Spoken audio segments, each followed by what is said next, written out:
Asia லிமான்ஸ் series இப்போ மலேசியாவில் நடக்குது. இது 1923 ஃபர்ஸ்ட் டைம் லிமான்ஸ் ரேஸ் வந்து ஆரம்பிக்கிறாங்க பிரான்ஸ் நாட்டில். அப்போ 24 hours ரேஸ் அங்கே நடக்குது. உலகத்திலேயே ப்ரெஸ்டீஜியஸான ஒரு காருடைய டியூரபிலிட்டியும் ஒரு காருடைய ஸ்ட்ரென்த், டிரைவருடைய ஸ்ட்ரென்த், என்டியூரன்ஸ் இது எல்லாத்தையும் செக் பண்ணுறதுக்காக ரொம்ப வருஷமாக நடத்துகிற ஒரு ரேஸ் தான் லிமான்ஸ். இன்ஃபேக்ட் ரேசிங்கில் நிறைய motor sports, car motor sports இருக்குது. அதில் லிமான்ஸ், அதுக்கப்புறம் வந்து ஃபார்முலா 1, இண்டி கார்ஸ், நாஸ்கார், இந்த மாதிரி ஏகப்பட்ட டிஃப்ரெண்ட் கேட்டகரிஸ் இருக்குது. அதில் இந்த லிமான்ஸுங்கிறது ரொம்ப ரொம்ப ஃபேமஸ். இந்த ரேஸ் இப்போ மலேசியாவில் 4 hours ஆஃப் செப்பாங் அப்படின்னு சொல்லி ஒரு ரேஸ் நடக்குது. இந்த ரேஸில் தான் நம்ம இந்தியாவிலேருந்து அஜித்குமார் ரேசிங் டீம் பார்ட்டிசிபேட் பண்ணுறாங்க. அதோட சேர்ந்து ஏஷியாவில் இருக்கிற நிறைய கண்ட்ரிஸ் இதில் பார்ட்டிசிபேட் பண்ணுறாங்க. ஃப்ரான்ஸில் 24 hours நடக்கும், ஆனால் மலேசியாவில் 4 hours தான் நடக்க போகுது. அந்த 4 hours தான் நம்ம இங்கே கவர் பண்ண வந்திருக்கோம். Hi, I'm Ajit Kumar.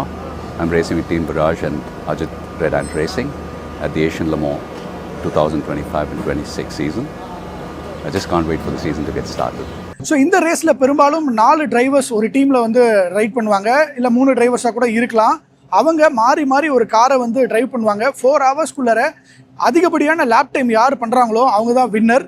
இதில் வின் பண்ணுறவங்க டைரெக்டாக ஃப்ரான்ஸில் நடக்கிற லிமான்ஸ் ரேஸில் 24 hours ரேஸில் பார்ட்டிசிபேட் பண்ண முடியும். அதுக்கான ஒரு என்ட்ரி தான் இந்த ஏஷியா லிமான்ஸ். எக்ஸாக்டாக Ajith red and racing team Viraj அப்படின்னு அவங்க பேர் வச்சுருக்காங்க. 2 கார்ஸும் ரெடி ஆகிட்டு இருக்கு. இன்னைக்கு வந்து ப்ராக்டிஸ் செஷன் தான் போக போகுது.